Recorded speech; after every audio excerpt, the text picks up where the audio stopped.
Welcome back to the Own Your Awkward podcast. I'm your host, Andy Vargo, and every episode we get into what has made our guests vulnerable and how they've learned how to own their awkward in order to live their best life. Stay tuned so you can hear every awkward moment in today's show.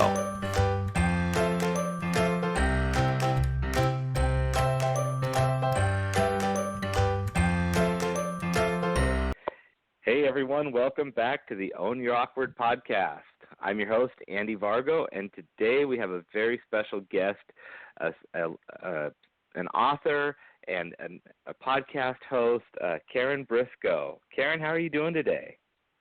Hey, Andy. I'm not feeling very awkward today, but I know we're going to do some talk about it, but I'm thrilled to be here. All right, well, we are going to bring it out of you one way or the other. So, that's fair. Good. All right. Well, it is a pleasure to have you on.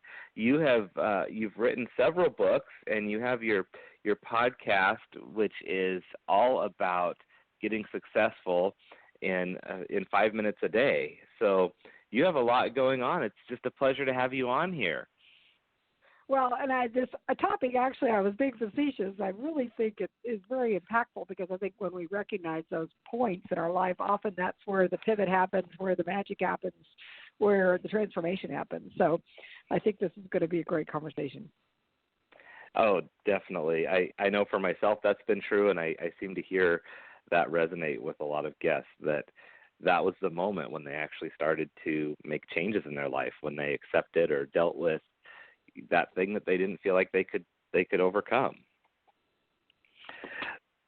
So Karen, what is something exciting you have going on right now, or what do you want to make sure that our guests should know about you? Well, one of the most exciting things that's happened right now is the new episode that's being started on a monthly basis it's part of the 5 Minute Success, but it's going to be the first Friday, and we call it Flip Time First Friday. And that's where I'm having conversations with people about their heroines and heroes' journey. It's very similar to your conversations, and yet it's following, if you're familiar with the heroines and heroes' journey, it's very prevalent in mythology and movies and really a lot of life stories, but to actually walk through people that are on this call to adventure. Sometimes it's a call to contribution, sometimes it's a call to creativity, but everybody's got some kind of calling. And how did they discover their calling? And then what were the transformational moments in that journey? And then what gifts do they come back with? So it's a new kind of genre of podcasting, because the 5 Minute Success podcast is basically pretty productivity oriented and how to be successful in 5 minutes a day. Who doesn't want that? But this is more about the journey of life and how does all of that fit in together. I love that idea, and it's nice to take it from a different angle sometimes from the other conversations that you're having in the rest of your podcast, because that is an important part of the equation. Well, and that's what I found is that, okay, so I've got the productivity piece figured out. A lot of other successful people do too. And then there's a lot of times this looking around going, is this all there is? What's next? And what happens if you attain all of that and you get to, the top of Maslow's hierarchy of needs, the pyramid, and you run out of time. And so this is a way to bring it in and make it incorporate as part of the journey rather than making it compartmentalized, like I'm going to do my career first or raise my family first, then I'm going to do that. But to bring it in at the same time. Right, and I love the fact that you're using the title of Flip Time, because if you haven't read in the details yet for our audience, one of your books is Flip Time, Love Life, and it's all about the idea of that heroine's journey that you were talking about. Yeah, it came out because, and we're going to get into this about what my awkward is. But my awkward is time, and I find that this is a lot of people's story is that they say they don't have enough time to do what is meaningful for them or what they say they want to do. Busy has become this badge of honor, almost a competitive arena. And yeah. And so you want to talk a little bit more about that? Oh no, go ahead. I was going to say, so if that's, are you ready to get into your awkward? Do you want to explain that now? Yeah, because the time is really my awkward. I had achieved a high level success, and it was a few years ago, and I was had been doing a personal development kind of journey and doing more of executive type of coaching. And we'd gone on this retreat, and we were all supposed to share what it was that was stopping us from doing what we said we wanted to do. And that was when this light bulb, when I really owned my awkward, when I realized that the only one stopping me was me.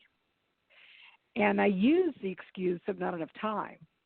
And I discovered that it really wasn't about time. It had a lot of other things that were going on other than time, because I'm self-employed. I have a good business and a good life. And so for me to say I didn't have enough time, and I think this is true for most people, it really was almost like a cop-out. It was an excuse to not do the things I wanted to do. And so then I had to dive deeper into that. And this is what's led me on my own heroine's journey, but this journey over the last few years to discover what it is that stopped me, but also what stops other people from living into their, some people call it zone of genius. That's what Gay Hendricks calls it. Some people call it, Maslow calls it self-actualization. Some people call it flow. Joseph Campbell in The Hero's Journey calls it your bliss. Well, why, if we all want that in our life, why don't we pursue that? And time seems to be one of the biggest blocks for people. And so I spent a lot of time thinking about time and what it means. And that has been, the more I overcome that awkward and that resistance I had for so long, as I break through it and recognize it for what it is. And that's where really, truly transformation has just been phenomenal. And the other thing I've discovered along this journey is there's a lot of things that people think are that back to, I'm just going to be more productive, or I'm going to have better time management techniques, or I'm going to, use some, strategies for work-life balance and all that. The reason why that doesn't work for a lot of people and didn't work for me is because it misses the point of that you should just like flip it all on its, flip that pyramid and focus on that self-actualization, the meaningful first. I see. So you're saying instead of working from the bottom up, just get right to the top and start focusing on making that happen.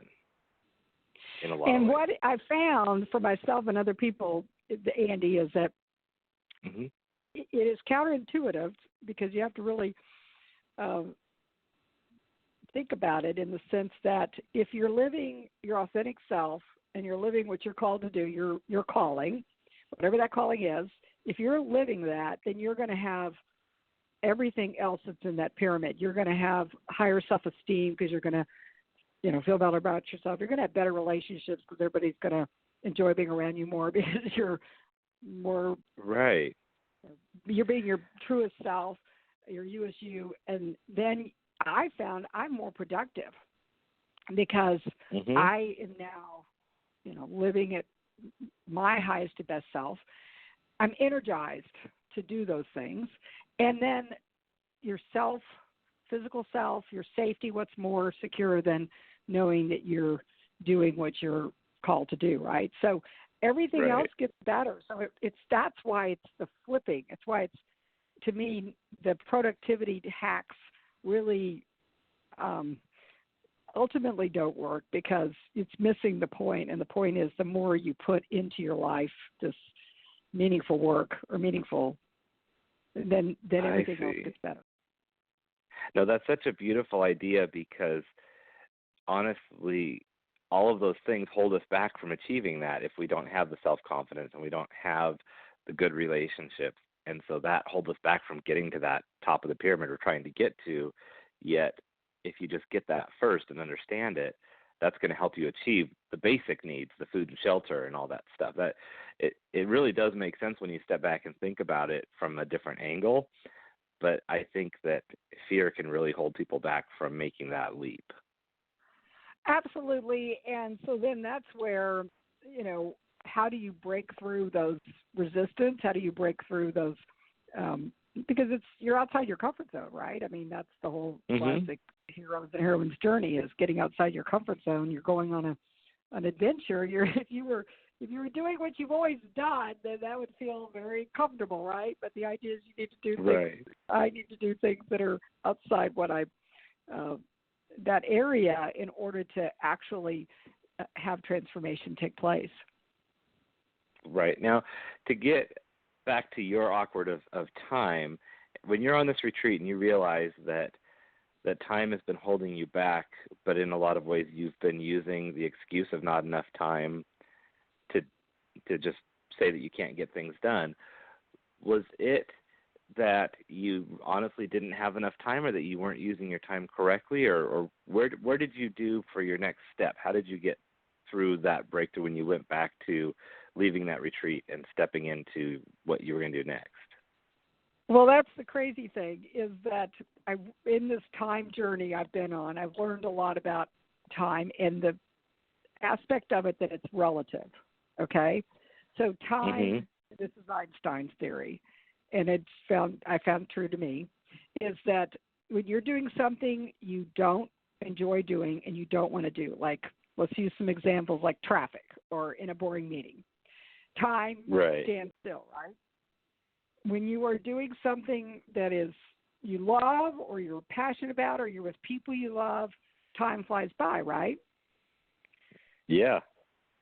And it could actually be the same amount of time. Or it could be that time expands with what it is that you're doing. So this is actually a quote by Lao Tzu, and he said, time is a created thing. To say I don't have time is like saying I don't want to. Because if we create time, if it's a human construct, then that means that we really are totally in control of it. And so what it really is it's energy, not time. Okay.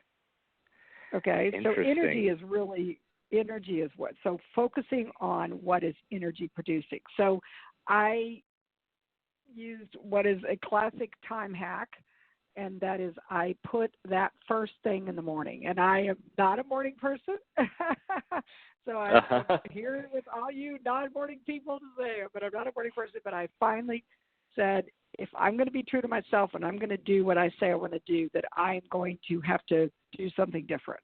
And so I read about morning routines and starting the day. And there's one in particular that I follow, and many people do, and it's called The Miracle Morning by Hal Elrod. And I established a morning routine, and what it is I said I wanted to do was to write a book. And so part of that morning routine was to write. So I did that first.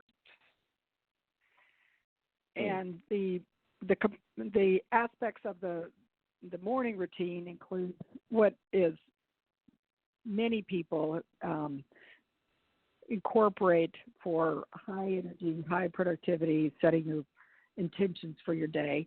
So Hal has this great little acronym which makes it easy, and it's called SAVERS, if you're not familiar with it. So S stands for silence or meditation, A stands for affirmations, V is visualization, E is exercise, R is reading, and S is scribing or journaling.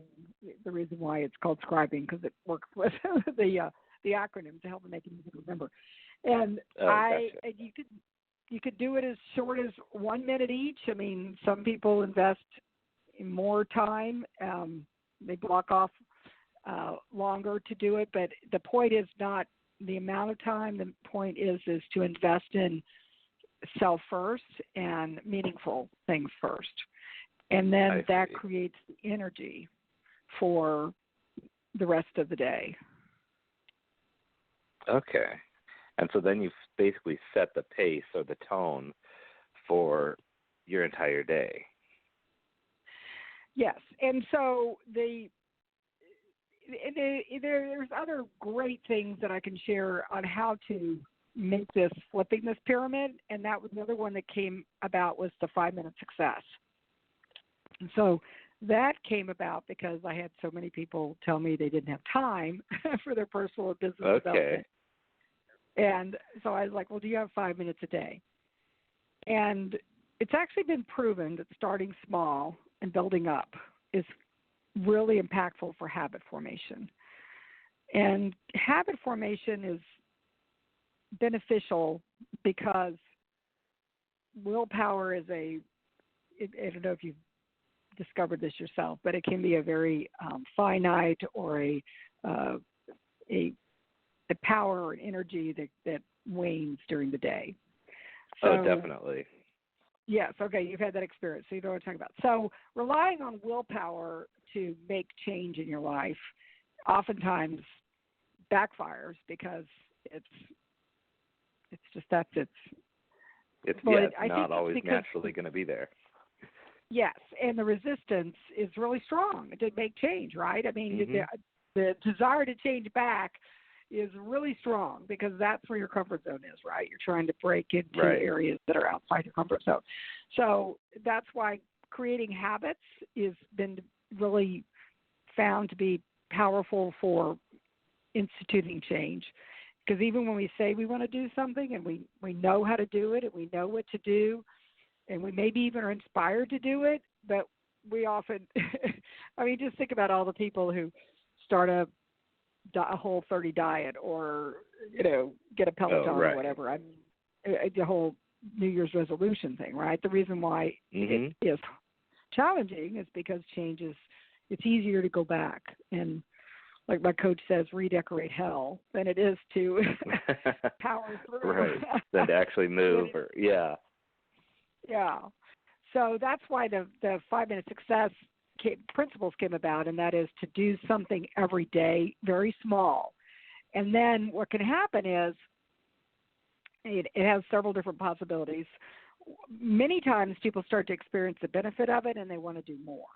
So that is kind of, it can either be doing more like knocking over more dominoes, like the first one you do, then you start to experience the benefit and then you want to do more so it knocks over a bunch of dominoes. Or it could be like the whole pebble in a pond. So you do one thing and then it has a positive ripple effect in your life and in other people's lives. And so then that energy is beneficial. And then the other example I give is the snowball, right? So it just starts to roll and you get this flow of build-up of flow. Momentum. You have the difference between the positive spiral. You can create that, right? But you got to get started. Cause it's kind of like my awkward. I couldn't get started because I kept thinking something else was going to change and that was going to give me the time to do it. I realized I was the one that had to change. Well, and I like how you mentioned earlier how much, like saying that time, that we don't have time is like saying we're not going to do it. And that when we think that we don't have enough time, we're focusing on the wrong things to create time instead of creating the urge or the want to do that thing that we really want to do or make it a priority, because we're focusing on the wrong thing when we're focusing on trying to create time by focusing on time management skills and all these types of things, when in reality, we do just need to flip things upside down and make that a priority, and all of a sudden it becomes the thing that you do first, and you develop a routine, and it's important enough to make it happen. Absolutely. You've nailed it on the head, and I thank you for summing it up that way, because I find what happens is people are focusing on the negatives and on the things they don't want by saying they don't have enough time or trying to fit it into time management techniques, when in effect what you focus on expands, and if you want to attract more of what you want in your life, you have to start by actually doing it, right? Right. And as you do it, then you will attract more of it. And it's as simple as, when I've started my business, money was, it's like, how do you start with nothing when you want to grow a business, right? And I remember having to learn how to think differently about what resources I had to work with. Instead of saying, I don't have the $500 to launch this marketing campaign, it was, well, I have $50. What can I do with $50? And all of a sudden I would find ways to use the $50 to get a lot of attention or a lot of things created that I needed. And then that turned into the $500 the $500 or the $500 for the next thing that I wanted to do. So you just gave an example of how it's energy, right? Not money or time that created that. Yeah, exactly. See because how energy is really the powerful aspect to this. Yeah, and it definitely attracts itself. And when you mentioned, when I coach people through changes, I actually have an exercise where I walk them through their budget, and I talk about the three pieces of their budget. And so we talk about, everyone thinks about money and the finances, and that's an obvious thing. If you don't have much money to work with, we need to figure out exactly how much you have to make this change work. But the other two pieces are budgeting out time and then budgeting out your energy. And even though energy is a little bit of a different concept, you don't necessarily think, well, I'm going to spend 50% of my energy on this issue today. It's more about making you aware of your mindset and where your thoughts are going so that you're not focusing all of your energy on the wrong thing and then wondering why your goal isn't coming together. And, there's lots of classic research on this. The thing that I've found is when people, they get caught up oftentimes in the weeds, and I know I did too, and then all of a sudden, the day is gone or whatever, or they wake up one day and they go, what happened? I didn't intend to end up here. And so they end up having, something that they didn't intend. And so a lot of this is the intention of putting it first so that then that is in place. And just even that integrity, I find, is in itself energy producing in a positive way. So I find it to be, when you use the word awkward, I had to think about that. I was like, so why is it awkward? And I think to me it's awkward because it's back to, it's not the way people normally think. It's not the customs, and it's not also what we're used to. So we're going into the unknown, if you will. That's what, when you have awkward phases, right? It's like, this isn't just quite what I thought it was going to be. So we have to be intentional about journeying into that. Yeah, for sure. And I think, like, for you to mention getting caught up in the weeds and how people have had those moments, and you've learned to kind of pull out of that. Do you still have days where you do? Is it about the idea that you can at least be aware when it's starting to happen and get back up out of those weeds, or are you cured now and it never happens anymore? Oh, absolutely. And it's really awkward when you're all about flipping time and time management of time, being a creative thing and all of that. And it's not time management to say I'm overwhelmed. Sure. Really had to watch my language, which has been powerful. I've learned to recognize when I'm getting caught up in that spiral and the downward spiral, and then break that cycle as quickly as I possibly can. I said I recognize it faster. So in the beginning, it was just everywhere, and so it felt very overwhelming. Not a little overwhelming. It was overwhelming. When I started to create pockets of it, then I experienced the benefits of it, and then I tried to find other places where I could take that. When you live a full and a big life, like my life's way bigger than it was 4 years ago when I thought I was busy and overwhelmed. And yet, and so I'll have those moments, and then I take a deep breath, and I realize I have a choice. And this is the best example I could give. My daughter and I went to Switzerland to celebrate her birthday, and she wanted to go parasailing. And I have a fear of heights, and I've had it since I was a child. And the last time I'd done something that was height related was when we'd gone ziplining in Costa Rica. And it turns out I spent the entire time ziplining through Costa Rica talking negatively, very fear-based, very like, oh my God, really, did they engineer this properly? All this weight, these cables, blah, blah, blah, blah. I spent this whole time, and the guy behind me called me out on it. And I thought to myself, wow, I just missed out on an amazing opportunity. So when we were at Switzerland, probably one of the most gorgeous places in the world to parasail, there was like a 30-second pause before the wind picked us up. We were just in that waiting place. I don't know if you remember the movie, the book, Dr. Seuss, the places you'll go, and he talks about the waiting place, and you're sitting there. Yeah, okay. I was like in that waiting place, and I thought to myself, I could have a panic attack right now, or I could be in this most beautiful place doing something with my daughter that we will talk about the rest of my life, and have that memory to share, and I could be present and enjoy it, and I choose that. That's beautiful. I can't think of, Oh, go ahead. The wind picked us up, and it was just, I will treasure that always, and I can look back to those two different experiences, and I recognize that it was all up to me. I had that choice. I had that choice in the moment, and I chose the energy, the positive experience. I chose to focus on that. I love that. I think that is such a beautiful example of how just simply changing your perspective in your mind can change not just the moment, but the way that you can treasure that and take that moment through the rest of your life. Yeah. And I hate to say it, because speaking of time flying when you're having fun, we are getting down to just a couple minutes here. So what is something awkward or advice that you have for people on how to really own their awkward in their own lives?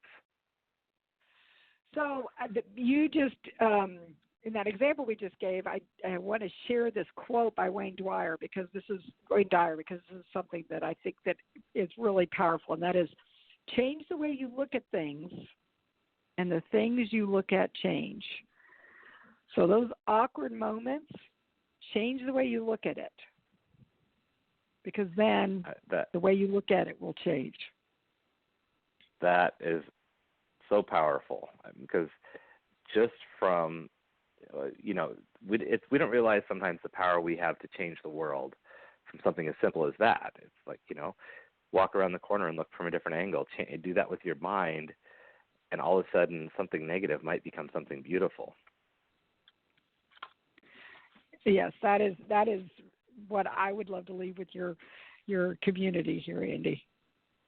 Well, thank you so much, Karen. It has been a pleasure to have you on. I look forward to following up more and listening to the heroine stories that are being shared on the Flip Time episodes of your podcast.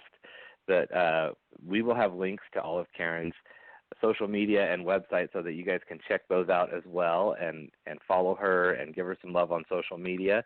So please do that. Again, this is Karen Briscoe. Karen, thank you so much for joining us. Well, thank you for having me as well, Andy. All right. Well, you have an amazing day, and we will talk to you soon. Okay. Sounds good. All right. Take care. Bye. Bye-bye. Thank you so much for listening in for today's show. Be sure to visit awkwardcareer.com to continue your journey. And of course, please like, subscribe, and share with your friends so they can find their awkward side and learn how to own it.